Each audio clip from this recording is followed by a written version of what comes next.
আমাদের ফলের সমাহার। এখানে আছে আঙ্গুর, এটা নাকুল, এটা র্যাপ করা।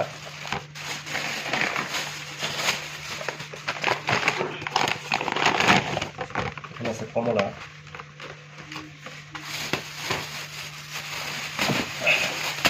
আর এখানে হলো বড়ই, কয়েক রকমের বড়ই।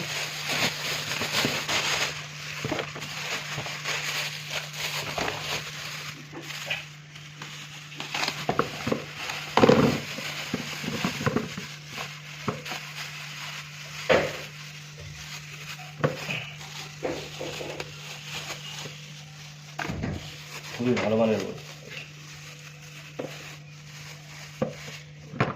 আর এখানে আছে হলো, এটা অবশ্য আপেল। এখানে আছে কমলা, বড় কমলা, মালটা। আপেল খাওয়া হয়ে গেছে অলরেডি।